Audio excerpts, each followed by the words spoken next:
Yet I was with you that they can finish 8-9. So that means they're going to have to win a whole bunch of games here in the second half of the season. And it starts this week with Denver after they get beat by the Chargers, which I thought was going to happen. You and I both said late field goal, and that's exactly what happened.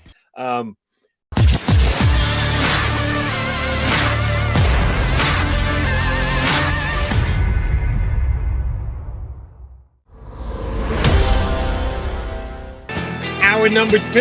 Hey, that's an accomplishment. We never got to hour number 2 yesterday. We didn't get the half hour number 2 yesterday, as a matter of fact. Good to be aboard with you and sticking around. Thanks to our powers to be at Comcast. You got Birds 365, Jeff Kerr in for John McMullen, who's doing the COVID testing thing today. We'll get Brandon Lee Gouton up in about 20 minutes from now, less than that, to talk some Birds 365 with us. All right, before we went to break, Jeff, you mentioned the Dallas Cowboys. You're still not sold on them. I guess I'm kind of in accordance with the looking at it through this prism. Some people, quote unquote, media members around the league, were putting Dallas as potentially the best team in the NFC, which I thought was basically ridiculous. Tampa's better. The Packers are better. The Rams are better. The Cardinals are better. So I think optimistically the Cowboys might be the 5th best team in the NFC. And some people are talking about them in terms of being the best team in the NFC, which prior to this beatdown at the hands of Denver, I thought was ridiculous. Now it's kind of proven it. It's ridiculous that they're not the best team in the NFC. But they're still far and away the best team in the NFC East, are they not? Oh, yeah. Look at the NFC East, Jody. Come on. Washington stinks. The Giants stink. Eagles aren't good. Eagles stink too. Yeah, of course they're the best team in the NFC East. I got to get this point off, though. As someone who's done this now for 3 years, covering the NFL nationally, and someone who's grown up in Philadelphia, I did the Eagles for 24/7 Sports, a division of CBS for 3 years. I get tired of this one thing, and it's a true narrative. This league cares about 3 teams that win. The Dallas Cowboys, the Pittsburgh Steelers, and the New England Patriots, and it drives me insane. Oh, the Patriots are the best team in the AFC East. No, they're not. They're not the best team in the AFC East. They don't play anybody. They play a third-place schedule. Buffalo is going to smoke that football team. I don't care they lost to Jacksonville. They're going to smoke them. Patriots aren't good. They have a good defense, but they want Bill Belichick to win in the worst way. It drives you insane. The Steelers always win. They just do. They're going to find a way to make the playoffs because they're the Steelers. Mike Tomlin's a good coach. I don't mind that, but when you say to me Dallas is the best team in the NFC, I'm like, have you watched the Cardinals? Have you watched the Packers with Aaron Rodgers? Have you watched the Rams? Have you watched the Bucks? Yeah, okay, they're amongst the best teams. That's because the NFC East is terrible. The NFC North stinks too. This is why I get on Green Bay as much as I do. The NFC North's terrible. The NFC East is terrible. Tampa has some competition in the NFC South. The Falcons can hold their own. I mean, I said earlier in the year they stink. I was clearly wrong about that. They can hold their own. The Saints are pretty good. I mean, they don't have their quarterback. They still have a good defense. The NFC West is loaded, and San Francisco's been a disappointment. But Seattle's good with Russell Wilson. They're just off to a bad start right now. And you know what the Rams and the Cardinals bring to the table. It just drives me insane when they want these 3 teams. And, I can even count the Packers in there. They really, for some reason, they want those 4 teams to be the best teams in the NFL. And I don't think – look, I know what it is. It's views, it's clicks, it's debate. For some reason, people seem to care who the Cowboys cut. Or should the Cowboys sign Odell Beckham? Why? So you can talk about it? It's a joke. All right, so I'm going to tie it down a little bit here when you say they want. Who's they? You need to further describe they. That's kind of a vague term. It is a vague they, but I feel like the league benefits. The league. It's like they're secretly look, I know people that are like this, that are higher ups. It's better when the Cowboys are good. It's better when the Steelers are good. It's better when the Patriots are good. Personally, Jody, I think the NFL would love it if the Buccaneers played the Patriots in the Super Bowl. Remember in 2007, all they wanted was the Cowboys-Patriots Super Bowl. It felt like the league was hoping Dallas would get there and hoping New England would get there undefeated, and they just have this glorious 110, 120 million people watching this game. look, I worked on team sites before. It's Dallas, Pittsburgh, New England. And if anybody else gets in the way of that, I'm not saying like it's a deterrent, but I've worked in this. Well, yeah, the Eagles are in the Super Bowl, but they're playing the Patriots, so we're going to focus on the Patriots this week. Well, that's great. I don't cover them.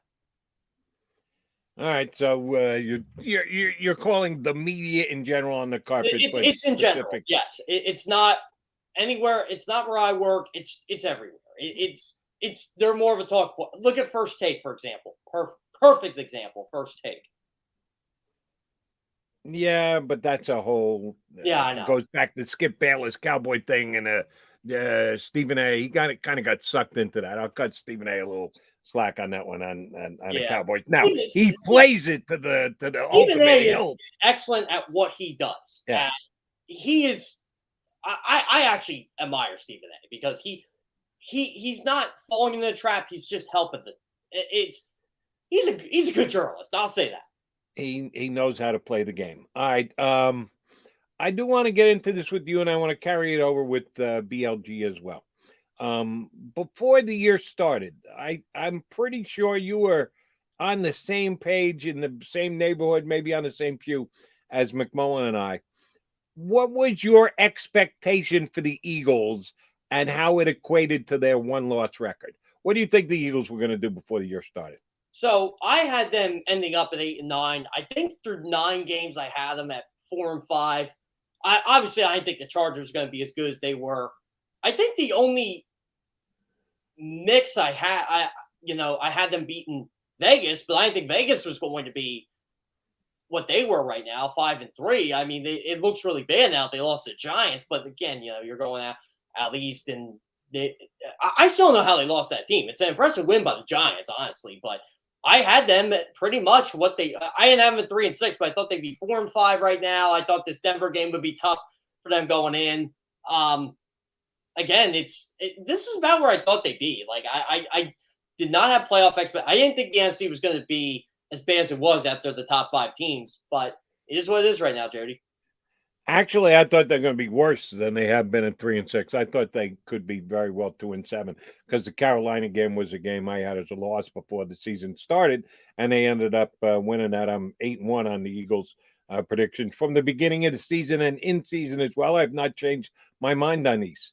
Yet I was with you that they can finish 8-9. So that means they're going to have to win a whole bunch of games here in the second half of the season. And it starts this week with Denver after they got beat by the Chargers, which I thought was going to happen. You and I both said late field goal, and that's exactly what happened. I think they can beat Denver. I know Denver's an above 500 team right now, but they just traded Von Miller. If they really thought they could make the playoffs, they should make the playoffs. Do you trade Von Miller at this stage of the year? I don't think so. I don't get why they traded Von Miller, honestly. I get why they traded him. They got the draft picks, but I agree with you 100%. If they didn't think they could make the playoffs in an AFC West that's wide open right now, yeah, Denver is – look, I don't want to say they're not a good team because they're a solid team, but I don't know if their record really is what it is. It's, if I had to rank the AFC West teams, I would say they're the worst. Right, but right now they would be in a playoff position where they sit, which is kind of tough to explain. So it'd be a fun game, a good game, and a game that the pressure will be on the offense. The offense played well enough to win this past week. The defense let them down, my estimation of the Charger game. This is a game they're going to need to do some things on defense because the Broncos are going to bring a pretty good defense. I don't know that the Eagles are going to be able to put up 24 points again like they did this past week. Who do you think it's going to fall on? If we go week by week by week by week, the Eagles lost because one of the two sides of the ball. The Eagles won because one of the two sides of the ball. Which side of the ball is more under the microscope this week against Denver? So if the Eagles win this week, I think Jalen Hurts is going to have a lot to do with it because I don't think they're going to be able to run 46, 39 times for 170 plus yards.